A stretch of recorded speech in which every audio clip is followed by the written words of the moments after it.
which Sally sells seashells by the seashore.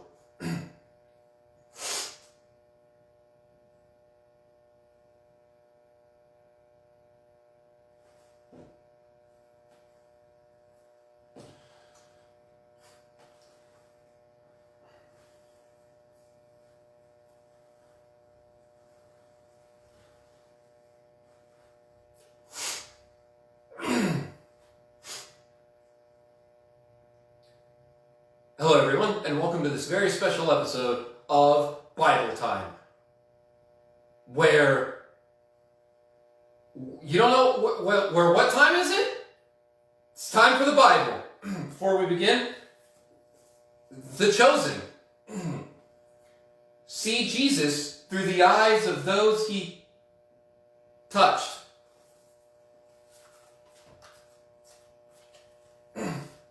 And Trinity Fellowship. Jesus, Jesus, Jesus, Jesus. Jesus, Jesus, Jesus, Jesus. Jesus, Jesus, Jesus, Jesus. Very original, guys. And what does it mean to be chosen?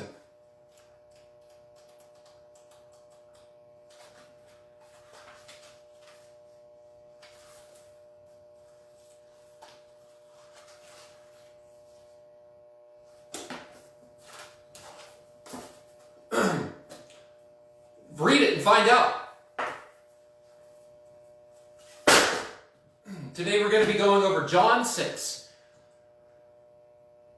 where we eat God and drink Him. If that's... Wow, am I right?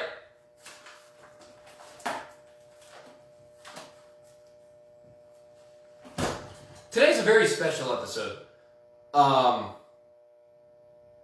a subject. What a subject. And we're going to start in John 6. Not the first little segment, but the one after. The one... John 6. John 6, Jesus, the bread of life.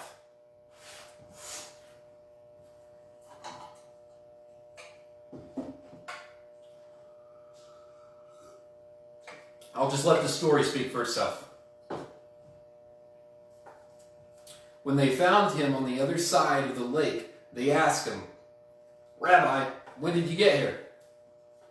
Jesus answered, "I tell you the truth. You are looking for me, not because you saw miraculous signs, but because you ate the loaves and you had your fill. Do not work for food that spoils, but for food that endures for eternal life, which the Son of Man..."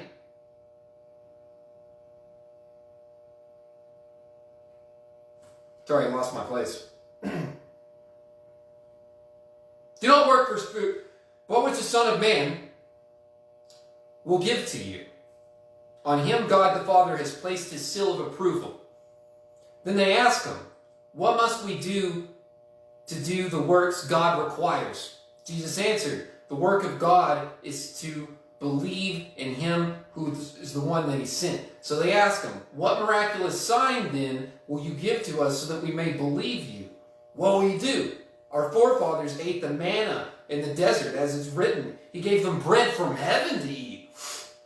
And Jesus said to them, "I will tell you the truth. It is not Moses who has given you the bread from heaven, but it is my Father who gives you the true bread from heaven.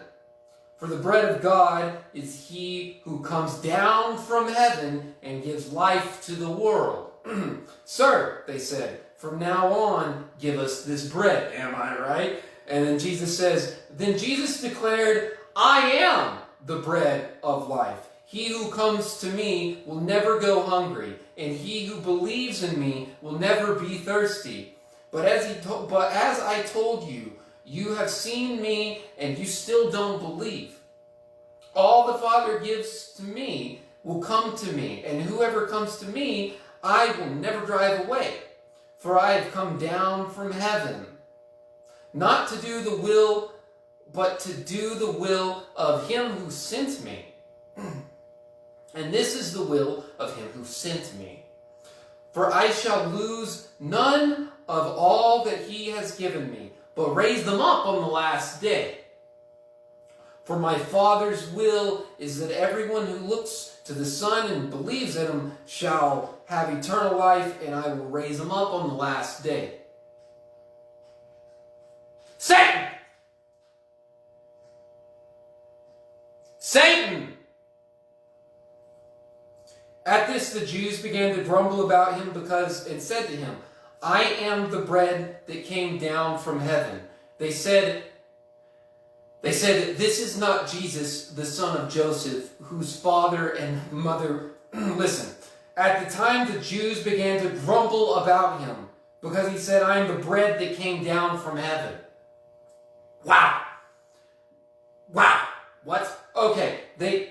How does that make sense? They said, "Is this not Jesus, the son of Joseph, whose father and mother we know? How can he say, 'I came down from heaven'? Stop grumbling among yourselves." Jesus answered, "No one can come to me unless the Father who sent me draws them, and will raise them up on the last day. It is written in the prophets, they will all be taught by God. Everyone who listens to the Father and learns from him comes to me. No one has seen the Father except the one who is from God. Only he has seen the Father. I tell you the truth, he who believes has everlasting life. I am the bread of life. Your forefathers ate the manna in the desert, and yet they died. But here is the bread that comes down from heaven, which a man may eat and not die. I am the living bread that came down from heaven. If anyone eats this bread, he will live forever. This bread is my flesh, which I will give for the life of the world. Then the Jews began to argue sharply among themselves. How can this man give us his flesh to eat? Good question. Jesus says to them, I will tell you the truth, unless you eat the flesh of the Son of Man and drink his blood, you have no life in you. Whew. What? Whoever eats my flesh and drinks my blood has eternal life, and I will raise him up on the last day. For my flesh is real food, and my blood is real drink. Whoever eats my flesh and drinks my blood remains in me, and I in him, just as the living Father sent me, and I live because of the Father. So the one who feeds on me, so the one who feeds on me will live because of me. This is the bread that came down. This is the bread that came down from heaven. Your forefathers ate manna and died, but he who feeds on this bread will live forever. He said this while teaching in the synagogue in Capernaum.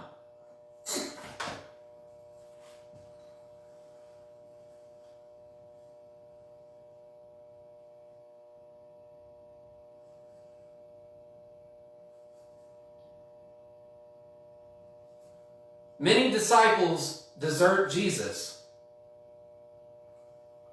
On hearing it, many of his disciples said, "This is a hard teaching. Who can accept it?"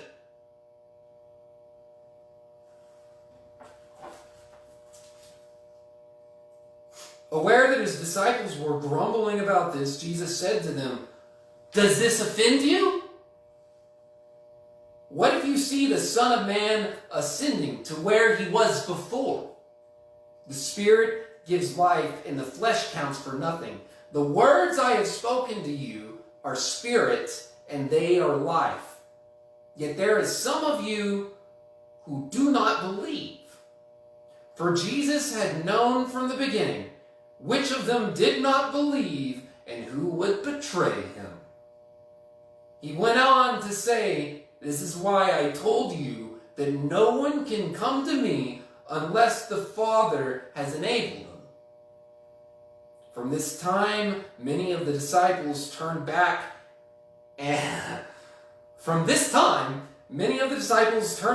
and no longer followed him.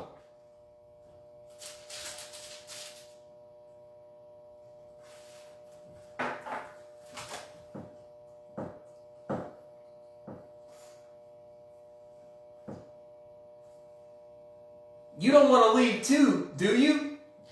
Jesus asked the 12. Simon Peter answered him, "Lord, to whom shall we go? You have the words of eternal life. We believe and know that you are the Holy One of God."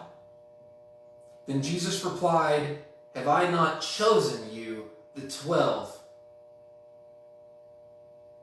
Yet one of you is a devil." He meant Judas, the son of Simon Iscariot, who, though one of the 12, later was to betray him.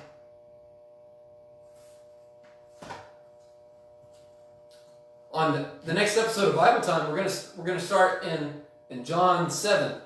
where Jesus goes to the festival, goes to the Feast of Tabernacles. And that's where we're going to pick up next time, right? So, so let's talk about what we read. Let's talk about that. Now, let's talk about that. What are you doing? If you've ever gone to communion, and you ate God and drank his blood, if you did that, what were you doing? Am I right?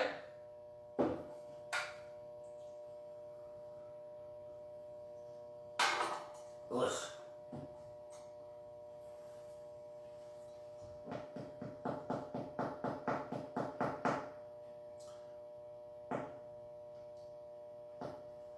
Whenever Jesus does this, he says, truly, I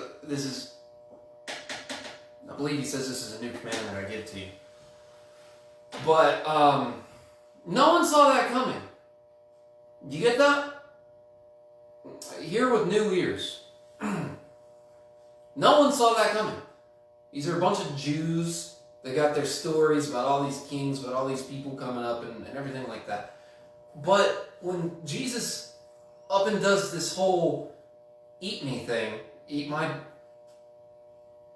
when Jesus does this whole eat me thing, saying to eat his body, his bread body, and drink his blood, I mean, is it surprising that they all left? Listen, gosh, damn. Excuse me. Pardon me. Goodness gracious. Look, you can't just eat God and drink him. Be in your own.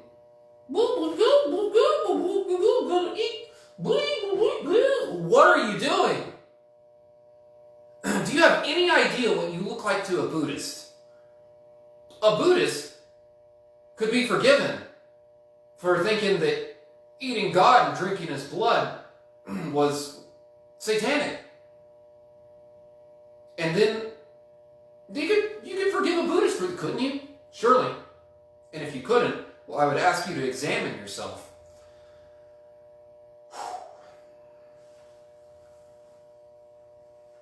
So, Jesus, he up and does a quick and fast one on this one.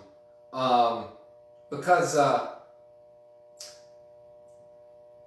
let's talk about this. So, the whole system for these Jews, so these are monotheistic individuals, meaning that they have one God, and the surrounding region is polytheistic, meaning they have multiple gods.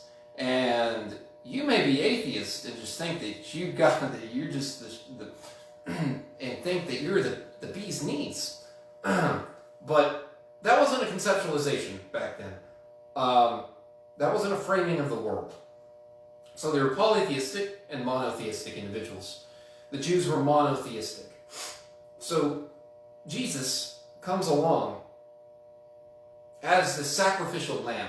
That's who he portrays himself as. And so, when he does this, he fulfills this sacrificial system. So, they're killing these lambs and birds and such in an exchange for God, with this kind of space-time continuum type, like an investment. You give up something, and you make amends with the future and with the world. One way to think about that is with seeds. So you take seed, right? Like there's this story of these people so it's really cold in the winter, and then they have to save the seeds. Because where they can plant them once the sun comes out and it's all warm and everything. But then they're starving in the winter, and Well, are they going to eat the seed? Because they're starving. But then if they eat the seed, then they won't have anything to plant once the sun comes out. So they make a sacrifice. They sacrifice being hungry by not eating the seed. So does that explain the psychology somewhat of what a sacrificial system is? Or maybe they had to eat one of them. Maybe they had to eat... Maybe there was a family of 7, and sorry, Jerry, gotta eat you. So, then it's a family of 6, and everybody ate Jerry. So sometimes, that probably happened a few times. So anyways, you got it made here in the 21st century. If you complain, you're losing. Because you're not having to eat Jerry. Am I right? So, okay. So Jesus in these in Jew land, he's the sacrificial system, and then he claims to be the sacrificial lamb. But something really interesting happens here. So,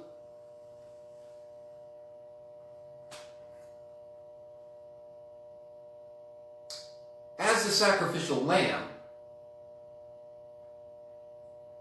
he does something. He does a transfer of consciousness, perhaps.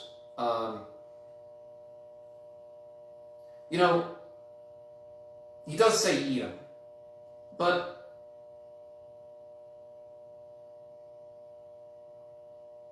he's referring to the bread.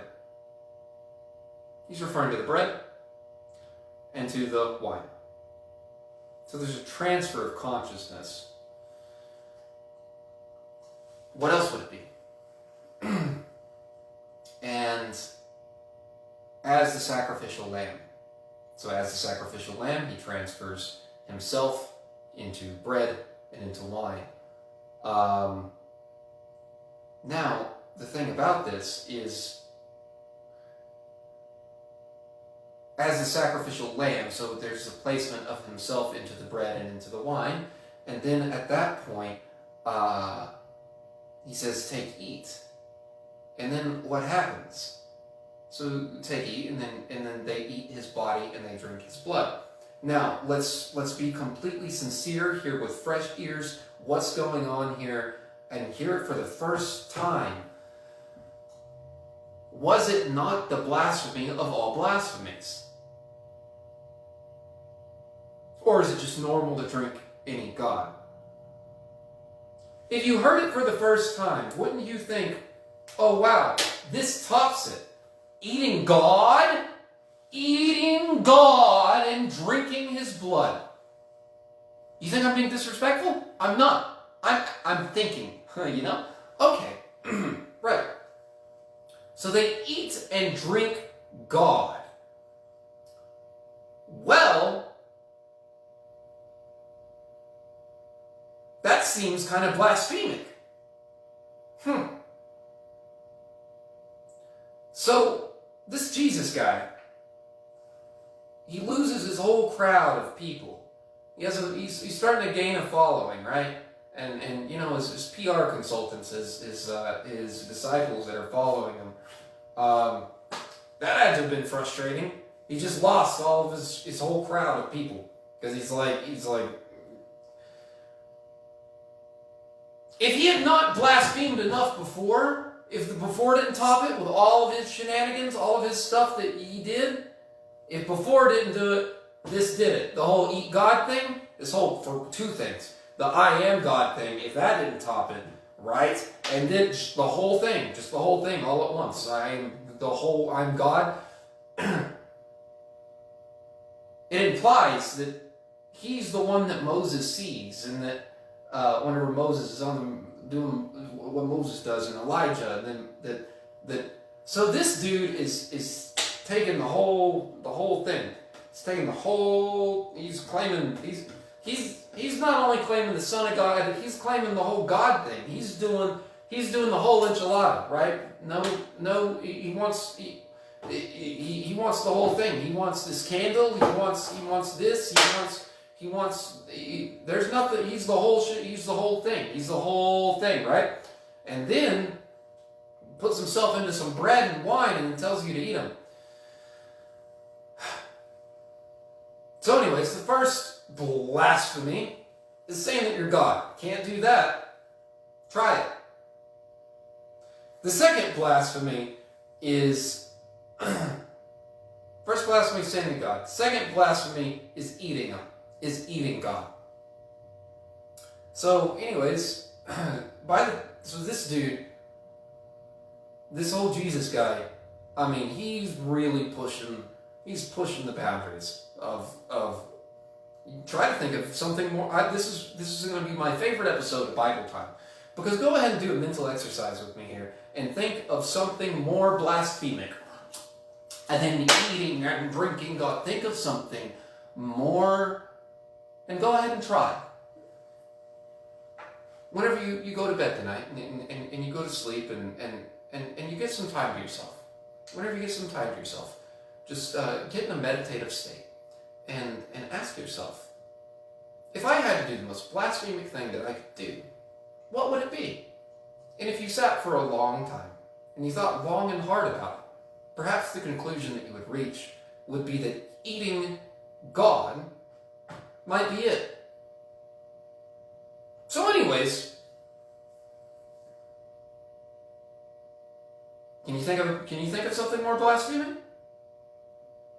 Go ahead, ladies and gentlemen, and sit with me here this evening and try to hear with fresh ears, as if you're a Jew, not as if you're a Christian. He was speaking to Jews. He wasn't speaking to a Christian. And he said, I am the manna. Wow. And then to eat the manna. So as a sacrificial lamb, he becomes the bread, and then who's eating it? Because I thought the lamb was for God. Right? Wasn't the lamb God's?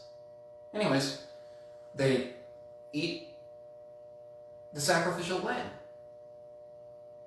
And that's the story. That's John 6.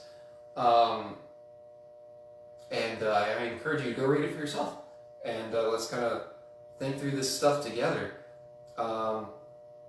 Is it surprising then that Jesus lost all of his followers except for the 12 who were just like, too late now? Is it surprising then that he lost his people? The answer should be no. That it's not surprising, because you hear it for the first time.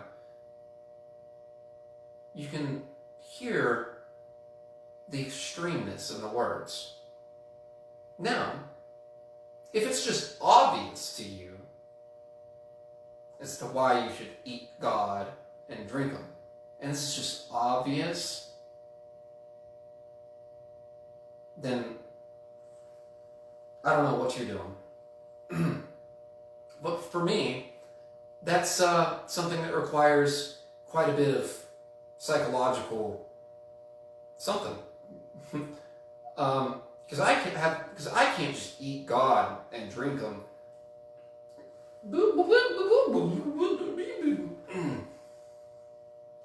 Because it's quite the thing to do. And if you haven't eaten God and drink His blood, then I would encourage you to do that. I would encourage you to find a local church and engage in that process. That's the right thing to do.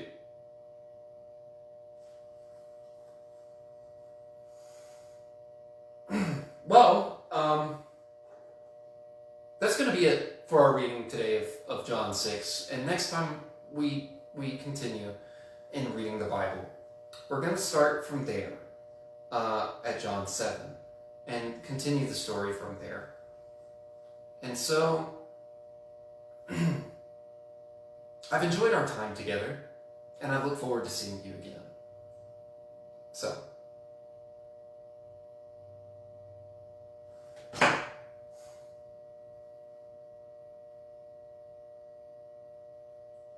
God bless.